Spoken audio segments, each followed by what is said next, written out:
people these days is housing.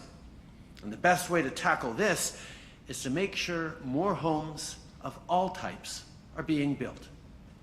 Yesterday, I announced how the City of London is going to be building more homes faster with the help of the federal government's Housing Accelerator Fund. And today, I'm announcing another big piece of our plan to build more housing. Now, more and more Canadians are renting, and the cost of rent keeps going up. Canadians need more buildings intended for renters, not just condos that turn into Airbnbs or are sold to foreign buyers as financial assets. So, I'm pleased to announce that we are going to be removing the federal GST for the construction of new apartment buildings, and I'm encouraging all provinces to do the same.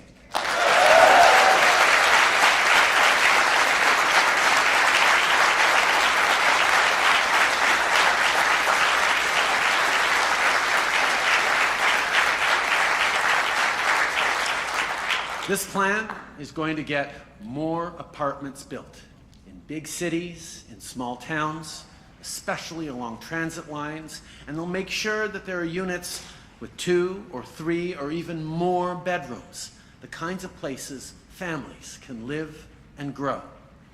Cette mesure s'ajoute à tout le travail qu'on a déjà fait et qui nous a permis d'aider près de 2 millions de Canadiens à se trouver un chez-soi au cours des dernières années.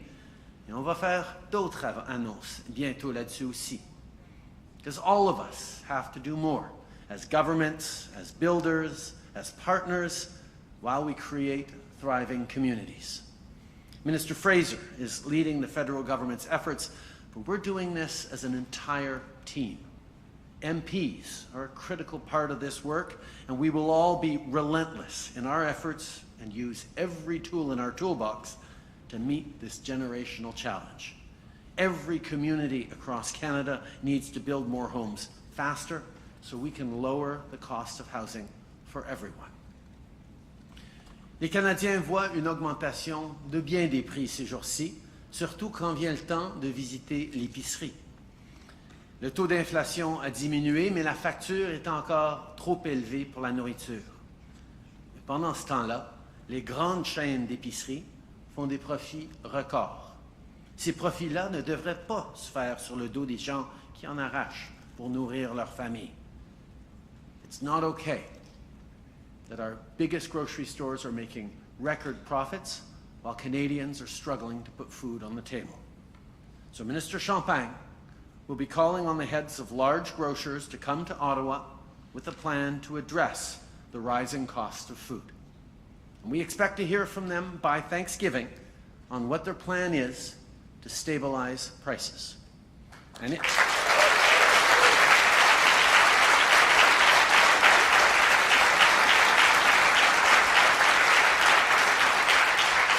let me be very clear.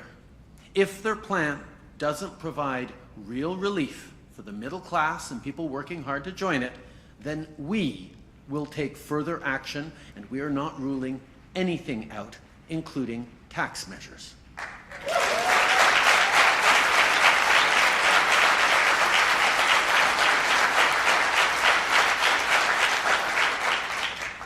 Now, businesses should be competing for your business, not unfairly profiting from it. So we're also taking the first steps to reform the Competition Act and make large businesses more accountable to Canadians.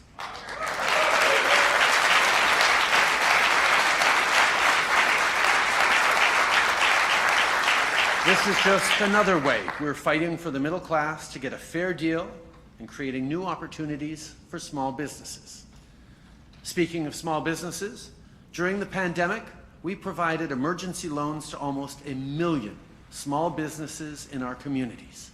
While many have paid these loans back, we know that some need a bit more runway, so we're extending the CEBA loan repayment deadline by a year.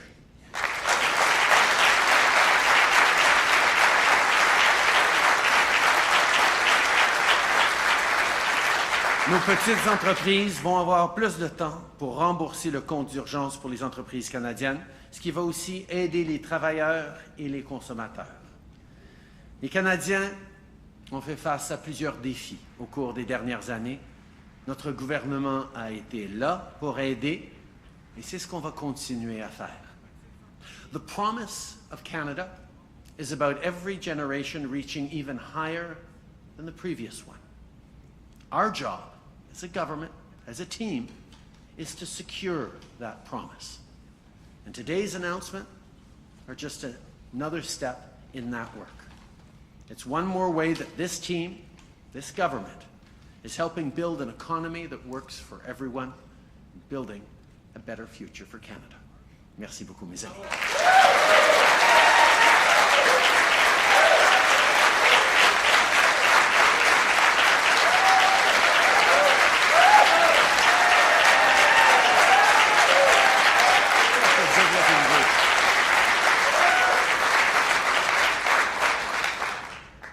Merci, Monsieur le Premier ministre. Thank you, Prime Minister. We will now move over to questions from the media. We have 20 minutes. Nous avons 20 minutes pour les questions des médias et on va commencer avec Marika Walsh.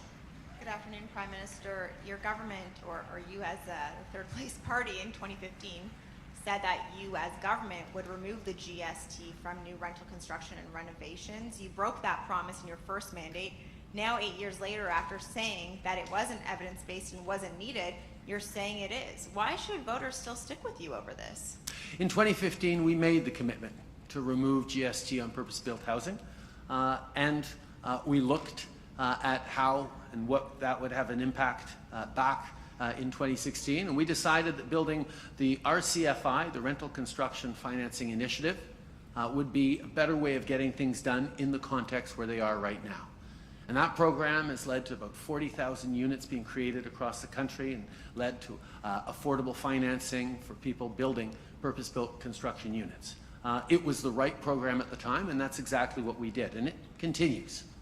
But now, given interest rates where they are, given the challenges that people have in building new apartment buildings, we realize it's the right time to step up with removing the federal GST on purpose-built apartment buildings, and we're calling on provinces, and we've heard already from a number of provinces that are going to do just that, and we will see GST and PST, or HST, eliminated from a large number of apartment building constructions across the country, which will help significantly reach millions of people into thousands of people into getting new apartments. And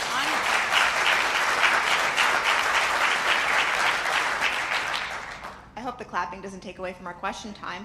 On the grocery orders that you're putting in place, can you be more clear? It seems like you're just asking for cooperation right now. What specifically is your government considering if you don't see that cooperation from the grocery stores? Will you put orders in place? I have to begin by thanking the hardworking MPs behind me who have made sure that grocery store CEOs of the big grocers were called into Ottawa to explain how they're making record profits while Canadians are struggling to put food on the table. We know there is more they can do, that they must do to keep food more affordable for Canadians. And that's why we're giving them an opportunity to come to Ottawa by Thanksgiving and tell us exactly what they're going to do to stabilize food prices across this country and ideally start bringing them down. We are confident that they will be able to come up with a strong plan to support Canadians. If they don't or are unable to, then yes, the federal government will take action, and we're not taking anything off the table. But I am confident that those large grocery leaders who are making record profits are going to step up for people in their communities from coast to coast to coast.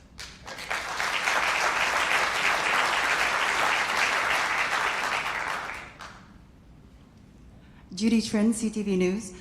Prime Minister, in this idea that you're bringing forth today, this measure is from 2015. Yesterday's measure was a policy from 2018 that was in the budget. 2022 that was in the budget. So these delays would appear of your own making. The fact that you have fallen behind in double digits in the polls to the Conservatives Is that something that you need to take ownership of because you have delayed these measures that would have made life affordable for Canadians much earlier? I think what Canadians understand is that the housing crisis requires everyone to work together. It requires provinces to step up. It requires municipalities to step up. We need to draw in the private sector as important parts of building housing, which is what removing the GST from purpose-built rental housing or apartment buildings is all about. We need to draw in the public sector, the not-for-profit sector, and see it continuing to succeed. So having these conversations and making sure we're building the right solutions for Canadians right now is what Canadians expect of an evidence-based government that is looking at the data and is responding with real solutions to real challenges. But for further discussion on housing, I'm happy to turn it over to Minister Fraser, who will talk about all the programs we're doing and why it takes time to build the right programs for Canadians. Sean.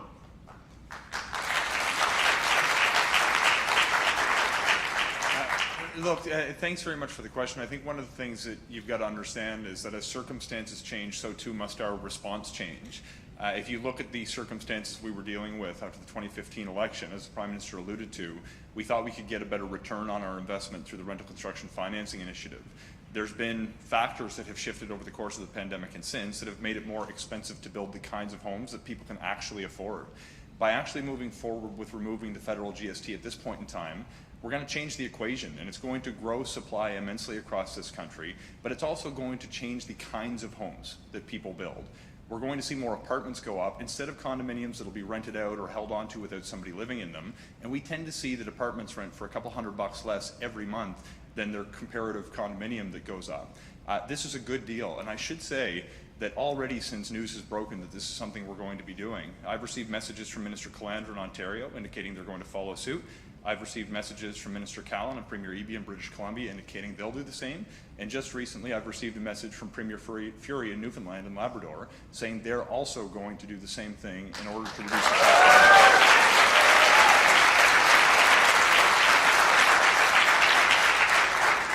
Federal leadership can drive change at provincial levels and municipal levels, and we're going to play that leadership role to help solve Canada's national housing crisis. Thank you.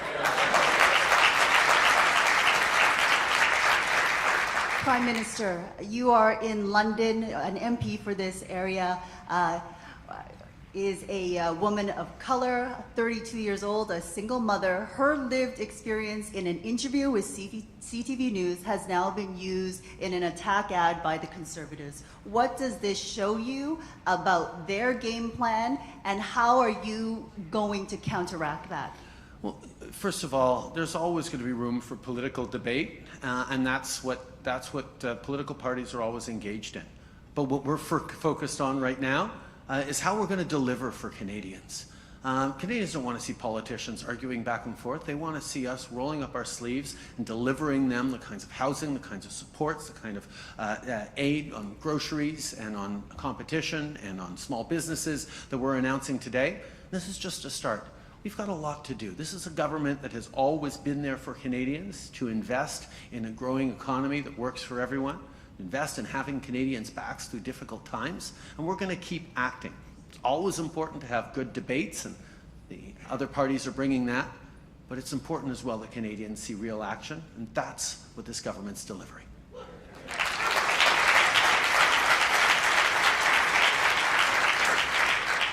Next question. Amy Simon, Global News. Prime Minister, should Canadians expect that you will be announcing additional housing measures on top of the GST rebate today? We are definitely going to be announcing more on housing. We know that there is no single silver bullet on fixing housing. That's why we've done everything from bring forward a tax-free savings account in the last budget that made a huge difference. We're cracking down on predatory practices in the industry. We're moving forward on increasing supply with the Housing Accelerator. We've seen 3 rounds already of the Rapid Housing Strategy that has put up thousands of units right across the country. But there is no one simple solution, and that's why we continue to roll up our sleeves, work with partners like municipalities, nonprofit sector, provinces, and we're going to continue doing that. Housing is a massive challenge and even a crisis. But it's a crisis that Canada has solved before. and it's one that we are going to solve again by working together.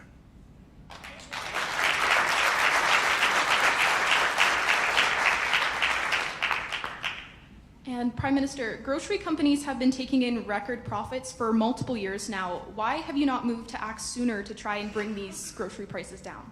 We have taken action. We've taken significant action with the grocery rebate earlier this year that landed in the pockets of 11 million Canadians who are struggling with the high costs of living.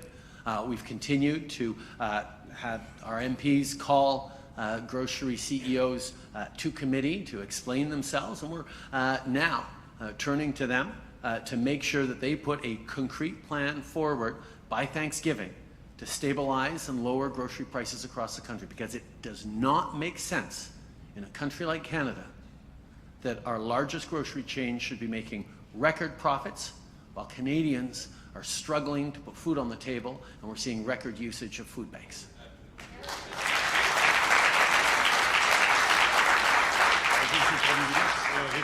Raymond Filion de TVA. Monsieur le Premier ministre, je voudrais vous entendre en français sur le fait que votre annonce d'aujourd'hui, c'est une promesse non tenue de 2015. Il y a lieu de penser que la crise du logement serait peut-être moins pire aujourd'hui au Canada si vous aviez tenu promesse il y a 8 ans. Est-ce que vous regrettez de ne pas l'avoir fait à ce moment-là? Je pense que les gens comprennent très bien que la situation qu'on vivait il y a 8 ans était différente de celle qu'on est en train de vivre aujourd'hui.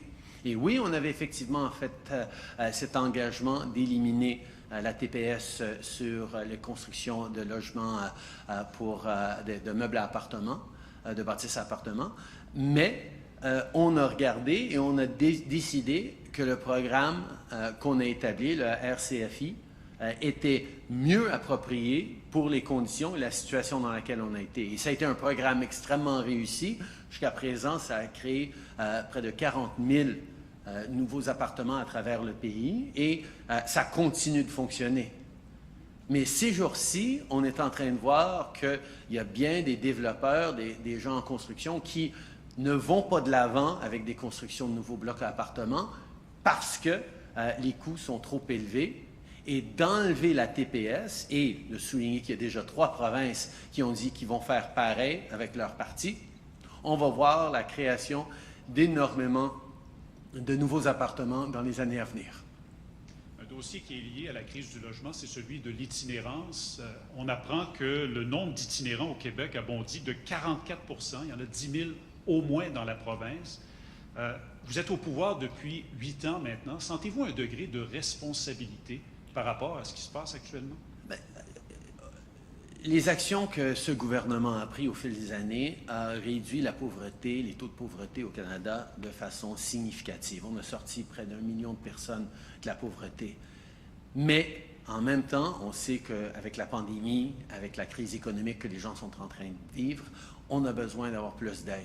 C'est pour ça qu'on a doublé nos investissements de 2 milliards jusqu'à 4 milliards de dollars pour nos initiatives pour contrer l'itinérance. On va continuer d'être là, évidemment, pour travailler avec les municipalités et les provinces pour résoudre ce problème, parce que ce n'est pas quelque chose qu'aucun palier de gouvernement peut faire tout seul, mais nous, on est là pour être partenaires avec le gouvernement du Québec, avec les municipalités à travers le pays, pour continuer à aider les gens qui se retrouvent sans abri.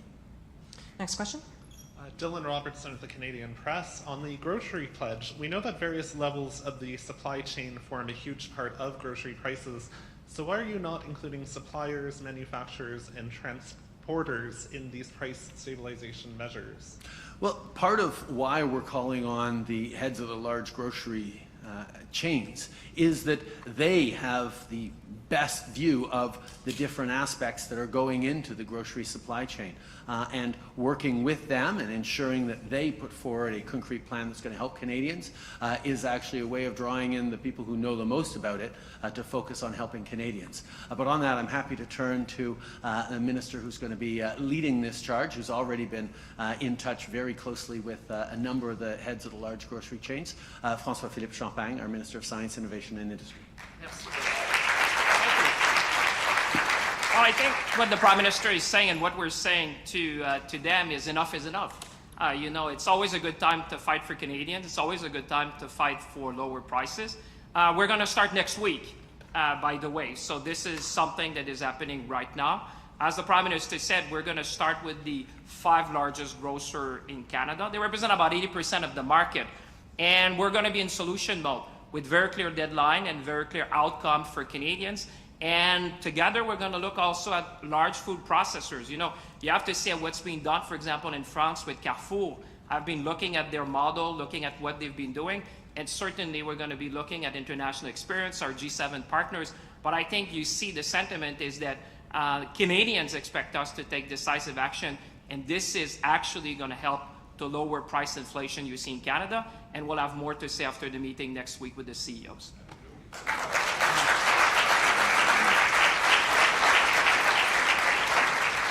Follow-up, Dylan? Sure, the clapping really cuts into the time. Does the grocery pledge only... Seriously.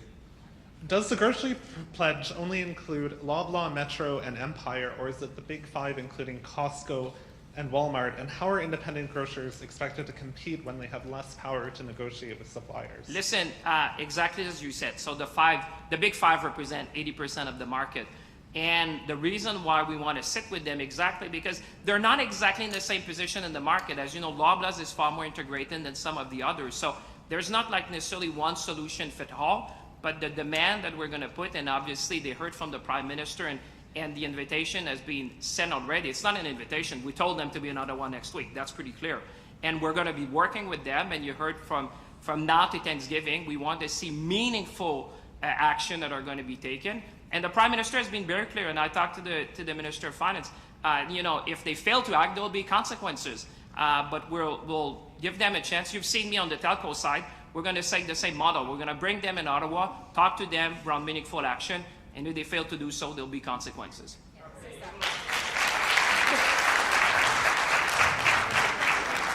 Freeland a pas assez d'autorité, je pense, pour faire arrêter les applaudissements.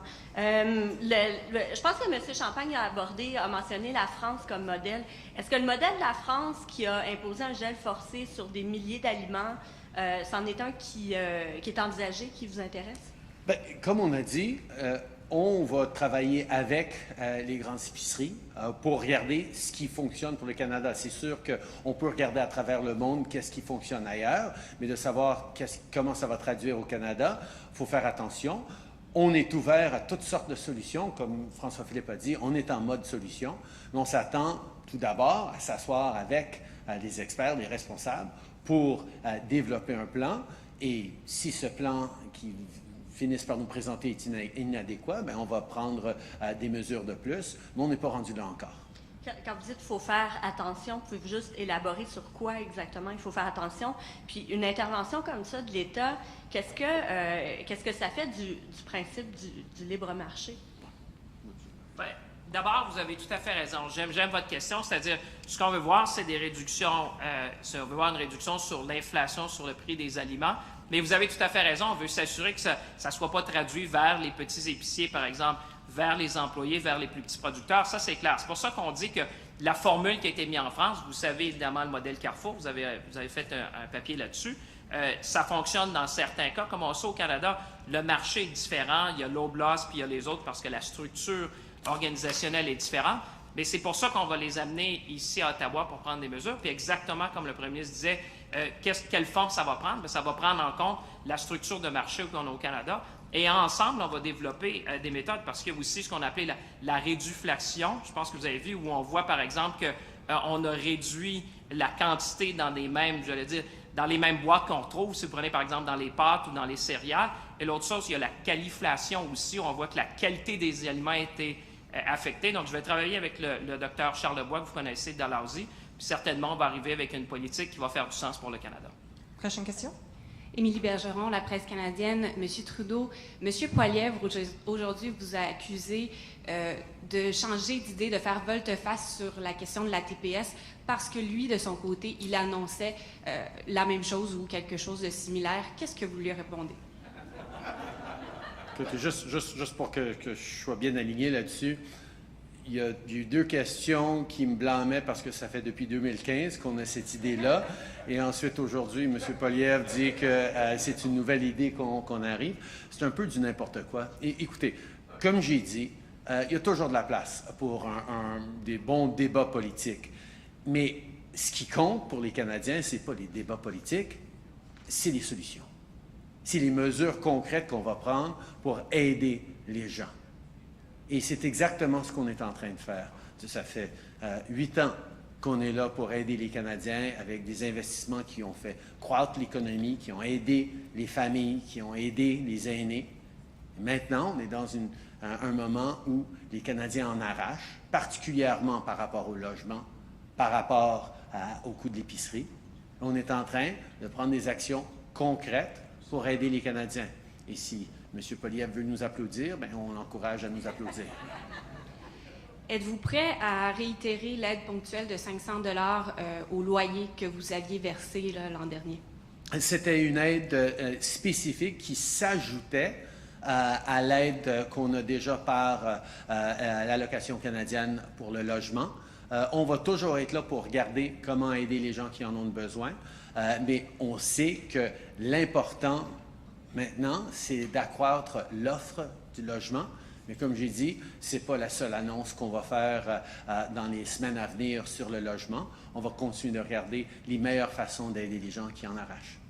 Oui, bonjour, M. Trudeau. Laurence Martin de Radio-Canada. Sur la question de la TPS, comment est-ce que vous allez vous assurer que ce rabais de 5 % se retrouve dans les poches des locataires? Est-ce que vous allez obliger les promoteurs à donner l'argent, à réduire le loyer des locataires? C'est un rabais ou on enlève la TPS pour la construction de blocs à appartements. C'est pour s'assurer qu'on construise plus de bâtisses pour les locataires. Donc, quand les édifices vont être construits, les promoteurs, les développeurs vont pouvoir avoir cet argent. Ça fait partie du calcul nécessaire quand les gens vont décider est-ce que oui ou non, ils vont bâtir des blocs à appartements. C'est à ce niveau-là que ça fonctionne. Mais on a d'autres mesures pour aider les locataires. On a d'autres mesures, dont l'allocation canadienne pour les locataires, qui aident avec les coûts des loyers. Mais cette mesure-ci, c'est vraiment pour augmenter l'offre d'appartements à travers le pays.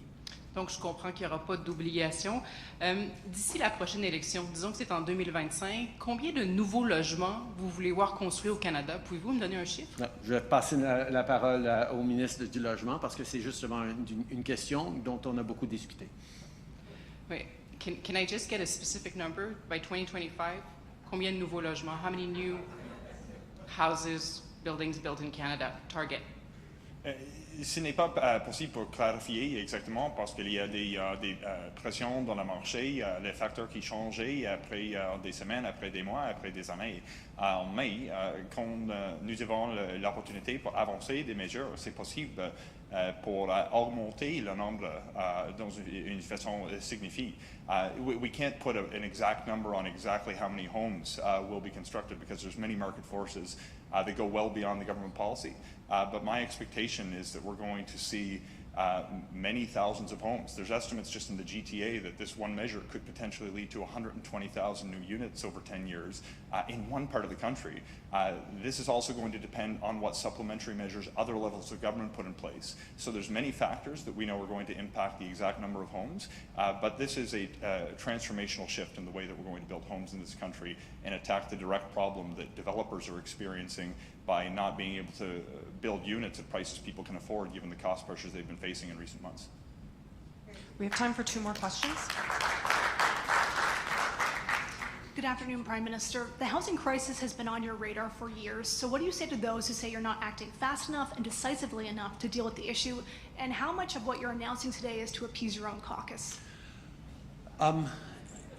This is about Canadians. This is about the people that I've met across the country. It's about the people our MPs have spent the summer talking with, who are worried about paying rent, about finding an apartment, about being able to buy a home. This is something that all Canadians are worried about. And it's something that we made a decision in 2015 we would reverse from the previous Conservative government that got out of the business of housing in this country. We know that housing is a challenge that takes decades to address, and having a decade in which a Conservative government did next to nothing on housing has long-term impacts. So in 2015, yes, we made direct commitments around housing, and we developed the RCFI, the Rental Construction Financing Initiative, that has delivered tens of thousands of new units across the country. We moved forward in 2017 with the National Housing Strategy, worth over $70 billion, that has made a significant impact in helping 2 million Canadians find new homes, find places to live. But we know that there is more to do. That's what we're announcing today, like we announced in the last budget with the Housing Accelerator Fund, like the announcements we're going to be making in the coming weeks to do even more to help Canadians with the high cost of housing. Last question, dernière question. Hi, Prime Minister. Olivia Stefanovich, CBC News. Prime Minister Trudeau, questions have been raised about your ability to lead the Liberal Party. Why are you still the best person to lead the party and the government? We are, as a team, united and focused on solving the big challenges that Canadians are facing. What we're announcing today on housing, on help on groceries, on more competition to support consumers, on help for small businesses, is part of the things that we've been doing over the past 8 years and are going to continue to do. Canadians are struggling right now. And we're going to be there, as we always have been, to have people's backs, to invest in the kinds of things that both support Canadians and grow the economy at the same time. I am so pleased to be part of this team that I have with me here today, that are totally focused on building a better future for Canadians every single day.